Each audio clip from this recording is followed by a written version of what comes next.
Saudações, Seuk, e todos os nossos amigos que nos acompanham, que não são da nossa comunidade, mas são irmãos de outros locais, amigos de outros locais. Hoje eu vou pregar uma mensagem temática.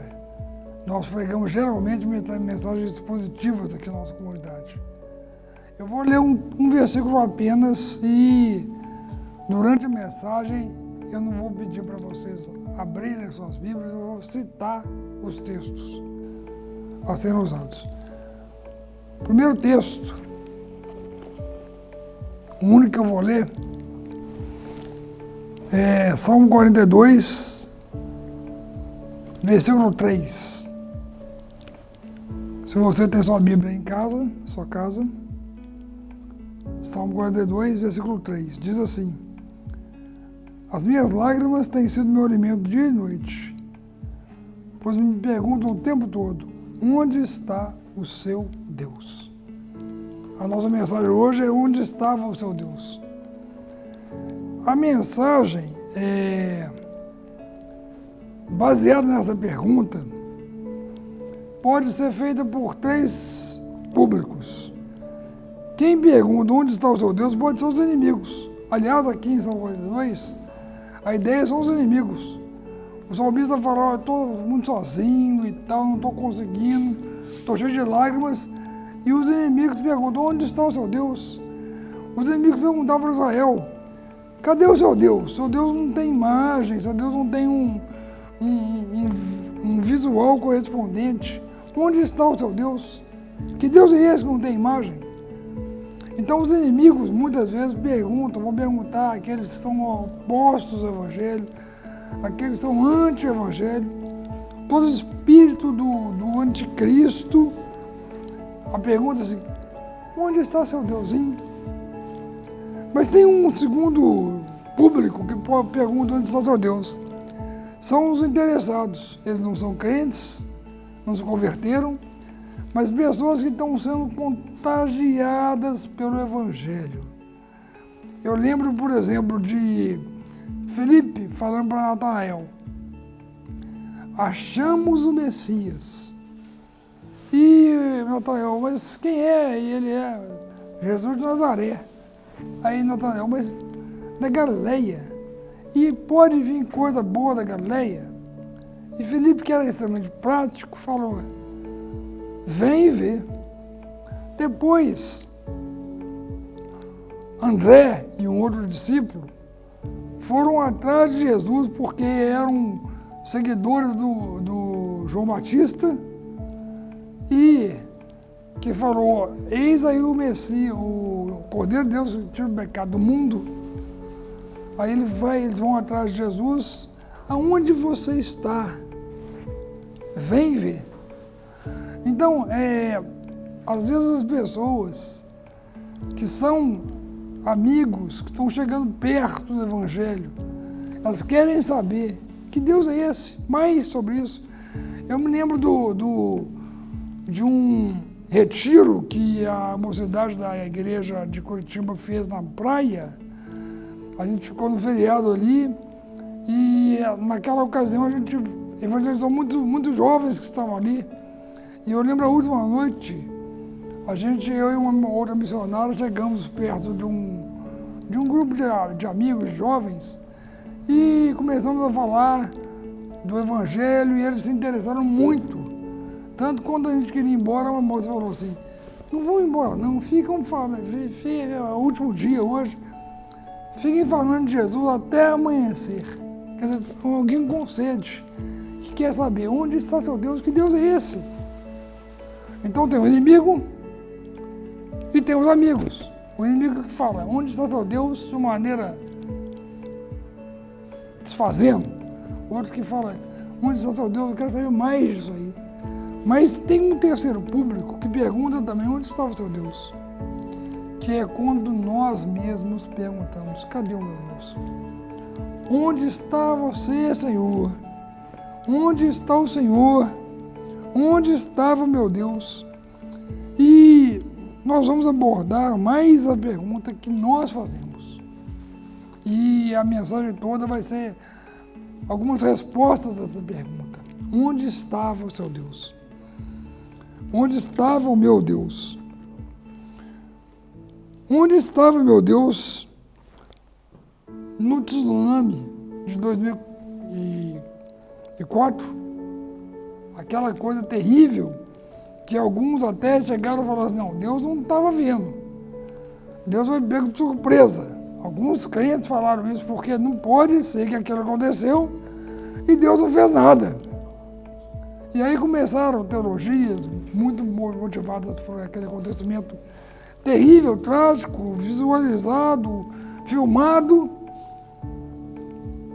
Parece que Deus perdeu o controle. Não, eles falam, Deus não sabia. A teologia deles diz o seguinte, não, Deus é onisciente, Ele sabe tudo o que tem para saber. E tudo que existe Ele sabe. Mas o futuro não existe, então Ele não sabe o futuro. Eu acho que isso deixa Deus menor do que a Bíblia ensina. Mas onde estava Deus no tsunami? Onde estava Deus na morte de crianças, às vezes crentes, filhas de crentes, ceifadas assim tão rapidamente? Onde estava Deus? Essa criança que foi, despencou daquele vão do ar-condicionado da semana passada, onde estava Deus quando ela estava perguntando, mãe, onde você está? E onde estava Deus? Onde estava Deus no desemprego? Onde estava Deus quando houve fome, falta de dinheiro? Onde estava Deus quando um jovem sai de casa e vai para as drogas? Onde estava Deus? Onde estava Deus quando um cônjuge fiel é abandonado? Onde estava Deus quando uma moléstia incurável acomete alguém, um câncer terminal? Onde estava Deus? E onde está Deus? Hoje, onde estava Deus quando começou essa pandemia? E onde está nosso Deus? Muitas outras perguntas podem ser feitas com esse mote. Onde estava Deus? Pergunto para vocês, queridos, quem nunca fez perguntas assim? Quem nunca, aqueles que creem, perguntou, onde estava Deus nessa situação? Onde estava Deus? Eu não pretendo responder todas as perguntas que foram feitas, essas 7 que foram feitas aqui, mas eu quero tentar responder a pergunta geral. Onde estava Deus quando parece tão distante? Eu quero levantar então algumas respostas. Deus estava no deserto. Eu estou dizendo que Deus estava no ermo, estava no local desabitado. Deus estava na solitude, no silêncio, na solidão absoluta. Eu lembro de muitas, nós temos resgatado muito o lado coletivo do Evangelho, mas não podemos esquecer o lado individual. Essa questão da devocional, da Bíblia, da oração. Porque Deus está no ermo. Então eu lembro de Abraão, por exemplo, ouvindo a promessa. Como foi isso? Deus levou ele para um céu estrelado onde só estava ele e Deus. Falou, olha para o céu, tá vendo? Se você pode contar as estrelas, assim vai ser a tua descendência. Deus às vezes chama a gente para o isolamento, para um isolamento que não precisa ser esse que a gente está vivendo, mas um isolamento temporário para falar. Deus estava no deserto de Abraão. E muitas vezes a gente precisaria de ter mais tempo a sós com Deus. Isso é o que a gente chamava de hora silenciosa, de hora devocional. É um momento a sós com Deus, isso é insubstituível. eu lembro também de outros homens de deserto. Moisés, eu preguei aqui uma vez, 4 períodos de 40 anos. O segundo período era um momento que ele ficava quase que o tempo todo, o dia inteiro sozinho. Ele apacentando o rebanho do sogro dele. E ali ele estava no erro. Muitas vezes ele estava no monte. E um dia ele foi mais para longe e viu uma sarça que pegava fogo e não se consumia.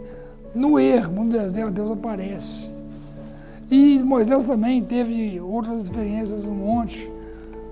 A entrega da lei, o contato com Deus ao ponto de ver Deus de costas.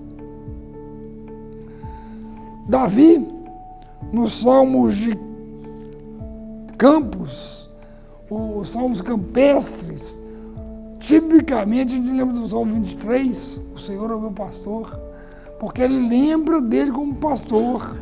Ou talvez tenha até feito esse salmo quando era pastor, no ermo, no deserto, nos lugares campestres, isolado, sem ninguém ali. Outro salmo, o 63, ele fala assim: ó Deus, tu és o meu Deus forte, eu te busco ansiosamente, a minha alma tem sede de ti, o meu corpo te almeja, como estando em terra deserta, vazia, sem água, assim eu contemplo o Senhor, para ver a tua glória e tua força. Eu te busco ansiosamente, e como aqui esse deserto que eu estou vivendo também na minha alma, a minha alma tem sede de ti, o meu corpo te almeja. Deus se manifesta quando estamos no deserto. Jesus nos 40 dias do deserto, isolado para orar, e esteve isolado para orar em grandes decisões. Antes do ministério dele, 40 dias, antes de escolher os apóstolos dentre os discípulos, 12 para estarem com ele e enviá-los a pregar, a noite inteira na oração. E ele era Deus e precisava de orar. Momentos a sós com Deus. Mesmo no primeiro capítulo de Marcos, quando Jesus, antes de ir para as cidadezinhas da Galileia, ele acordou muito cedo, ainda escuro, e foi estar com Deus a sós. Paulo na Arábia, depois do encontro catequismático, transformador na estrada de Damasco, ele teve um tempo na Arábia, só Gálatas fala isso, mas foi ali, sozinho na Arábia, sem falar muita coisa, onde ele estava fazendo uma revisão teológica do ensinamento, do entendimento que ele tinha até então, mas a sós com Deus. João, em Pátimos, quando exilado, recebeu uma grande revelação apocalíptica a sós com Deus. E João Batista cresceu no deserto, até que um dia ele é apresentado e quebra aquele silêncio de Deus profético, falando da vinda do Messias. São todos homens que experimentaram Deus no ermo, no deserto, nos montes, nos antros, locais de silêncio, de solitude. Eu penso nos pais do deserto, aquela parte da patrística, quando o Império Romano estava se tornando cristão, e quando o Império Romano estava se tornando cristão, alguns homens perceberam o perigo do poder político se entrar na igreja. E esses homens saíram, viraram homens ermitões, homens isolados, os monásticos, né? E depois fizeram conjunto de monges, mas que tinham no período ali do dia deles muito tempo de silêncio, muito tempo de a sós com Deus.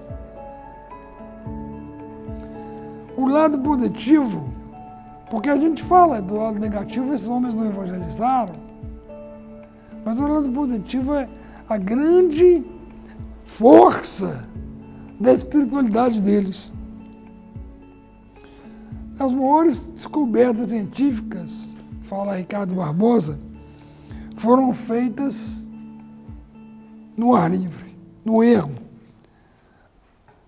Os cientistas não descobriram tantas coisas nos laboratórios como ao ar livre, como Isaac Newton vendo aquela maçã. De quando ele viu a maçã caindo, até formular a lei da gravitação universal, foram 7 anos de pensamento, de pesquisa, de fórmulas, mas tudo começou ali no a sós. Se as coisas naturais precisam de tanto tempo para meditação, para contemplação, para observação, para pensamento, para silêncio, solitude e a sós, imagina os mistérios de Deus, os mistérios que Deus quer revelar para você.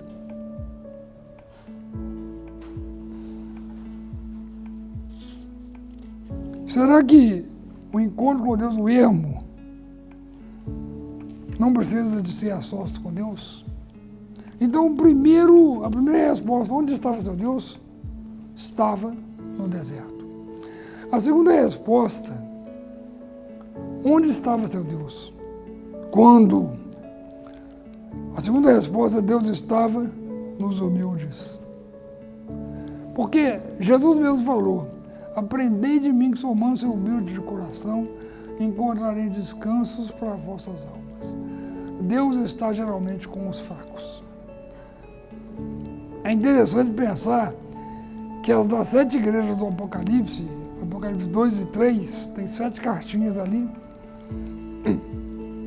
Uma igreja que foi repreendida e não teve nenhum elogio foi Laodiceia, que falava assim, eu sou muito boa, eu tenho dinheiro, eu não preciso de nada, e não sabe que na realidade é pobre, cega, miserável, nua.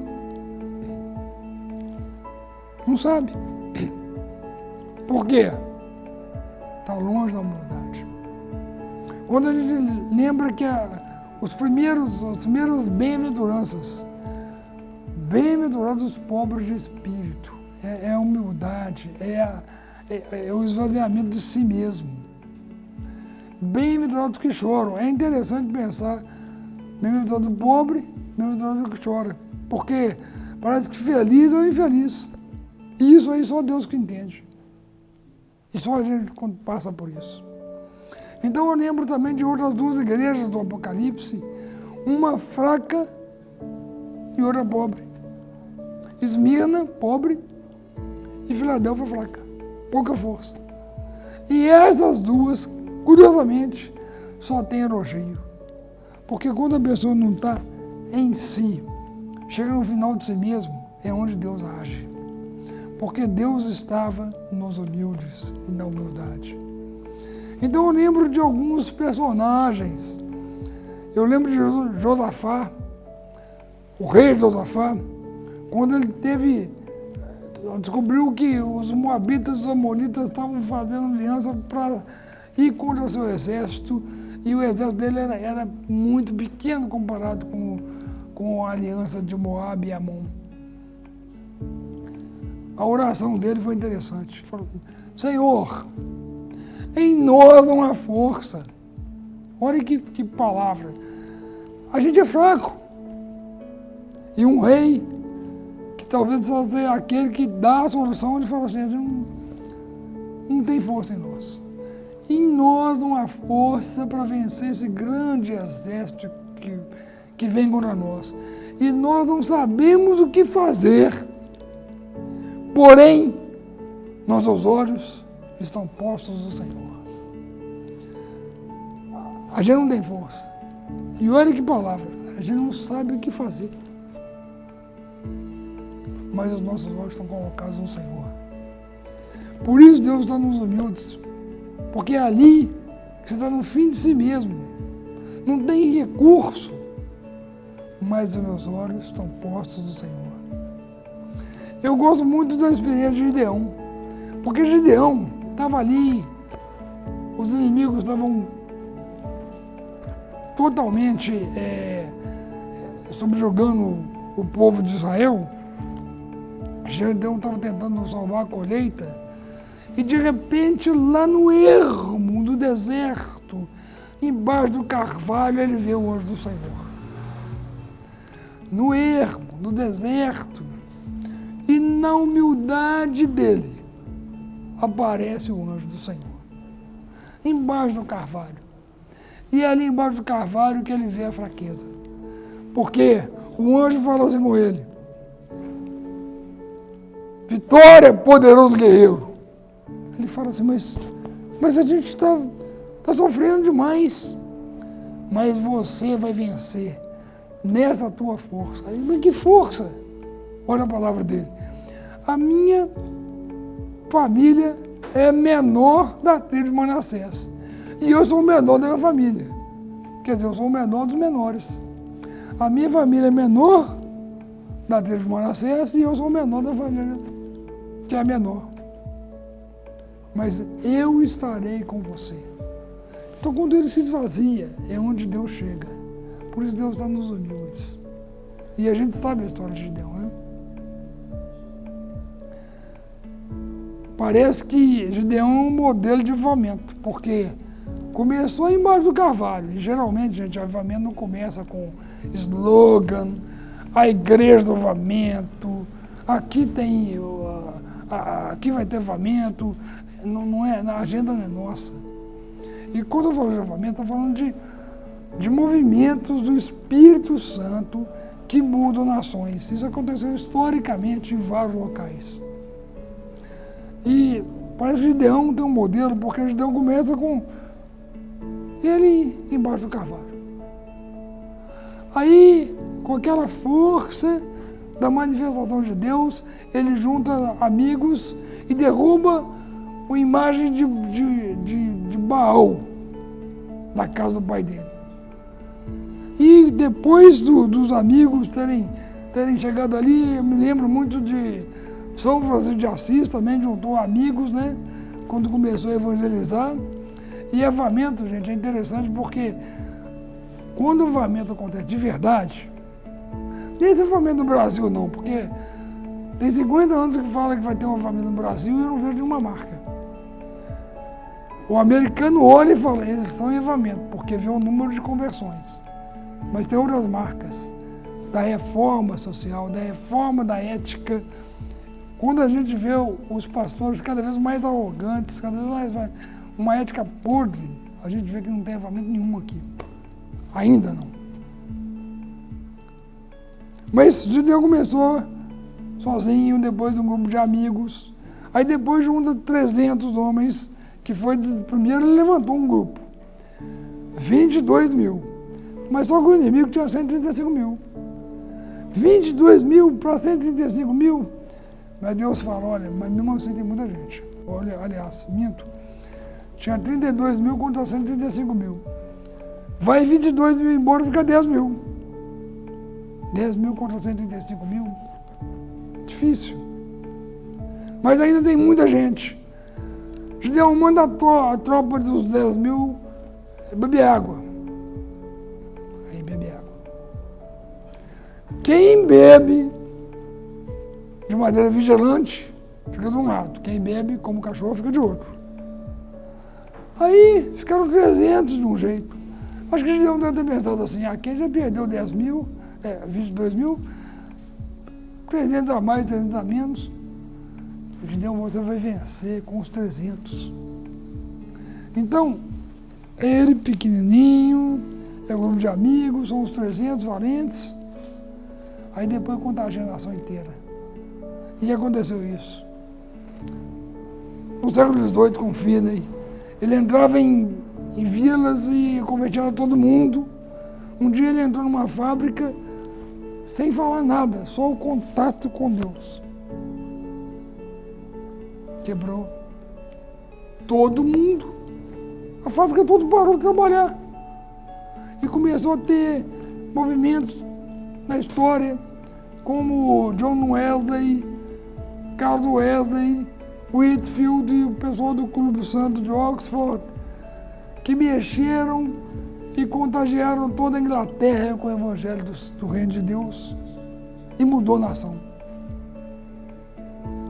Eu lembro de jovens que começaram a se mexer nos anos 40 nos Estados Unidos, querendo falar de Jesus para os seus amigos jovens, e surgiu a Palavra da Vida, surgiu o MPC, surgiu o Ocum, surgiu o Desafio Jovem, surgiu muitas missões de jovens para jovens, porque os jovens queriam falar de Jesus.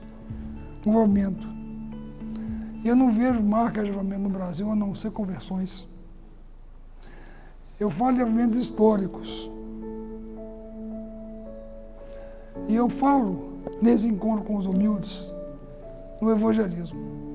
Porque Deus chamou Gideão pequenininho, preparou, convocou, treinou e enviou. Deus quer que a gente saia para fazer evangelismo. Deus quer que a gente fale de Jesus. Então, primeira resposta, onde estava Deus? Primeira resposta, Deus estava no ermo, no deserto. A segunda resposta, Deus estava nos humildes. Tem a terceira resposta.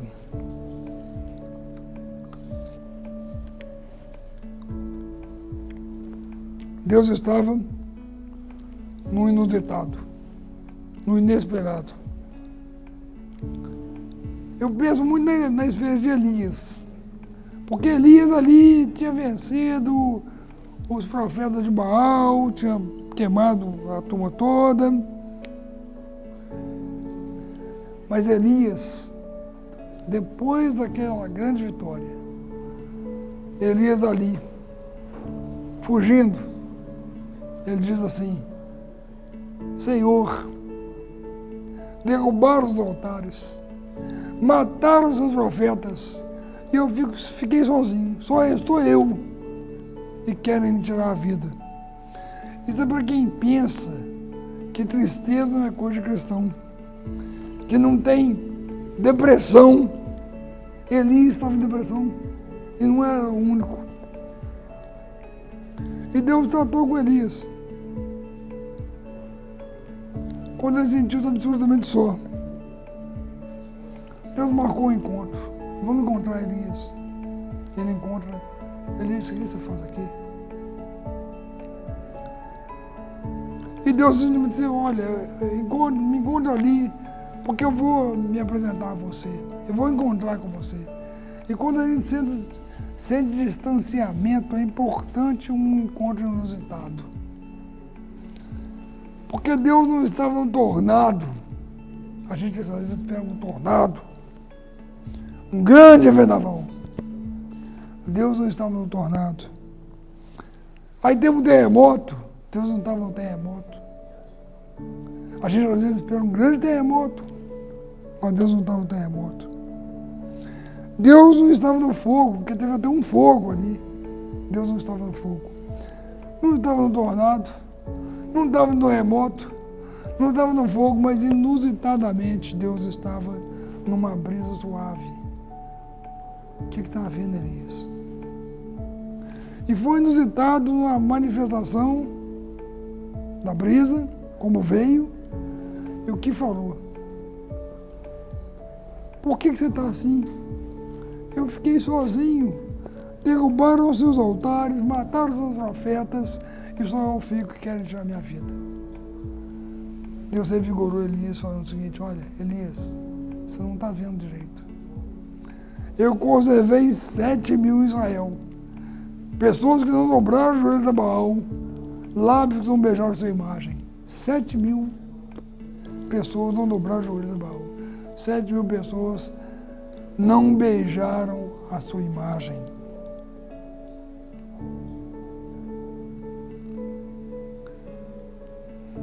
Eu quero dizer, sempre há um remanescente. Às vezes a gente descobre, demora a descobrir, mas sempre há um remanescente. Esses 7.000. A gente pode falar de outras pessoas que tiveram encontros no inusitado. Eu penso muito em José e Maria.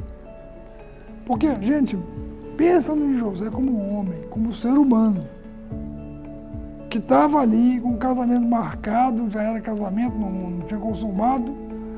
Aí Maria vai lá para encontrar com a prima dela, lá longe, e volta grávida. O que aconteceu com esse homem? Aí Deus aparece para ele em sonhos, no inusitado.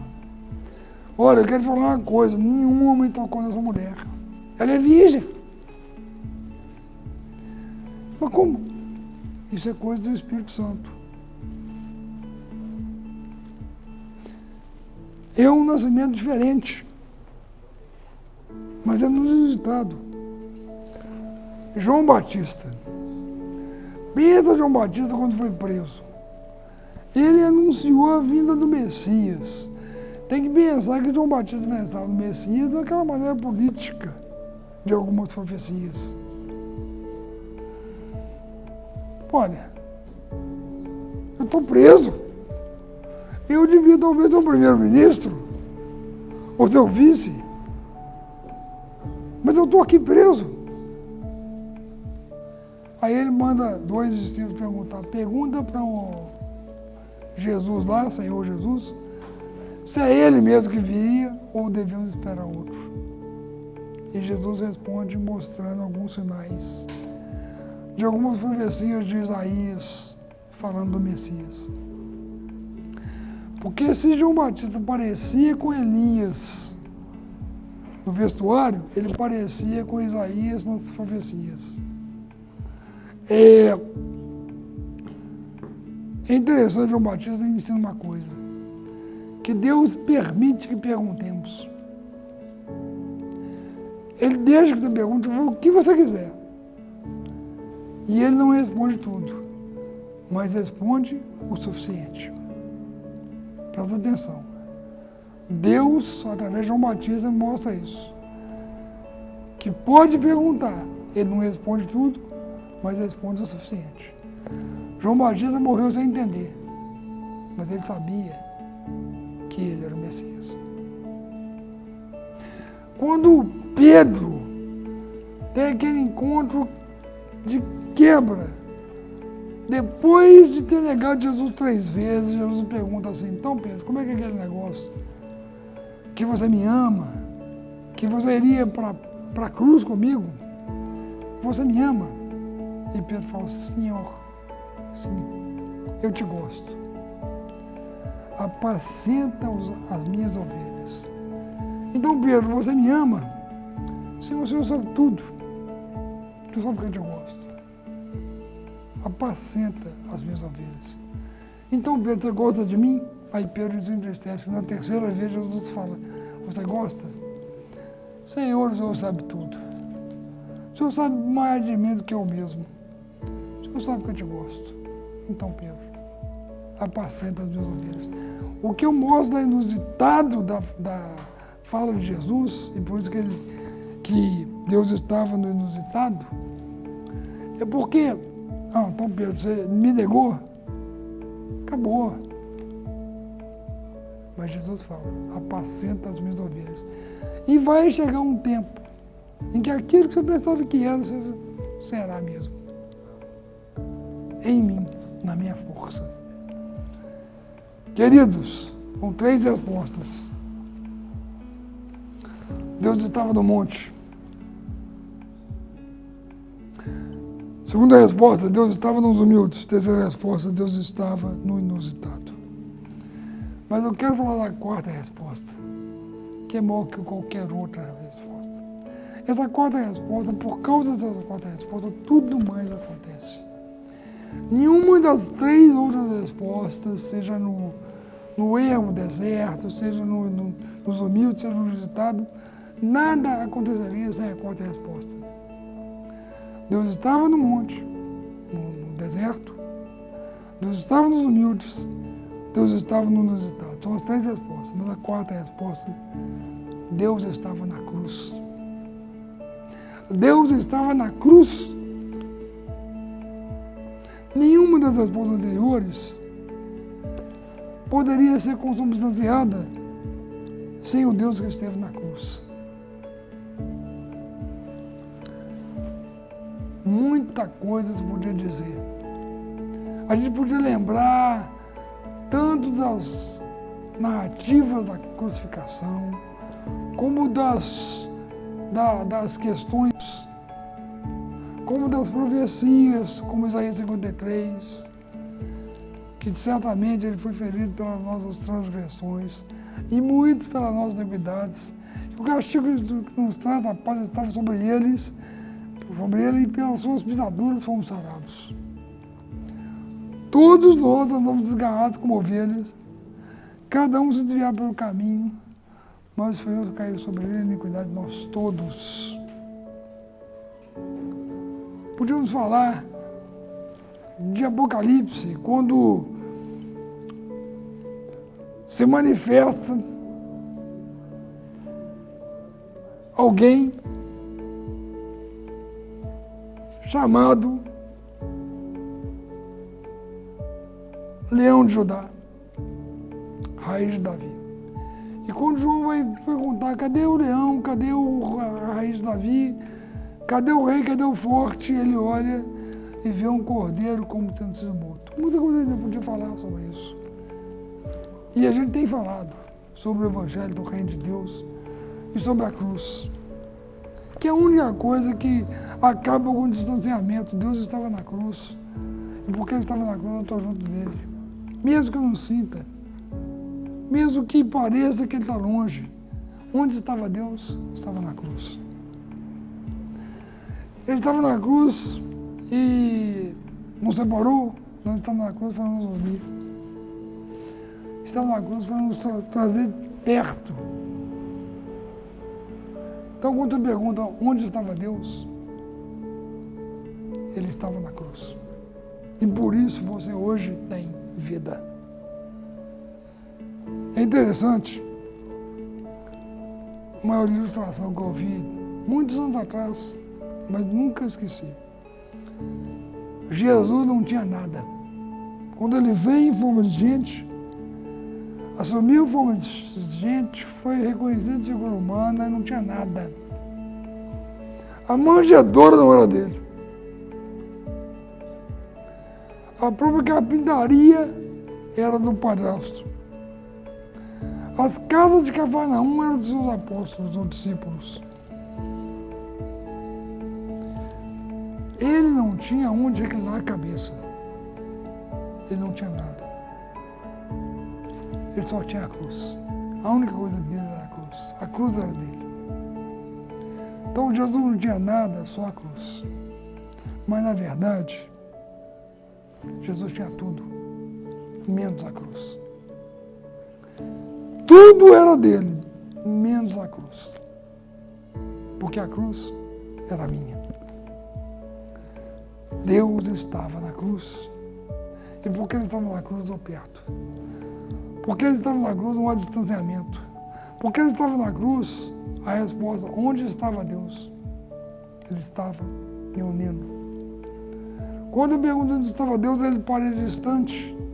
Na verdade, é quando ele está mais perto. Eu não quero clichê, mas aquela ilustração, aquele sonho que a pessoa teve, que ela via desde a conversão, 2 marcas na areia, de pegadas. E que em momentos mais difíceis era uma marca só.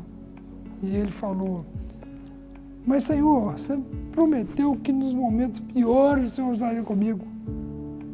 E Jesus fala, nesse momento eu te carregava no colo. Por mais que a gente já tenha ouvido isso fala muito para mim. Onde estava Deus nas suas dores? Onde estava Deus em tantos momentos? Quem nunca perguntou onde estava Deus? Quem nunca se sentiu isolado? E eu quero dizer para você, nós temos que entender que Ele está próximo e o isolamento provoca isolamentos cotidianos. Essa mensagem fala da nossa prática devocional, fala da nossa humildade, pobre de espírito, fala do inusitado e fala da cruz.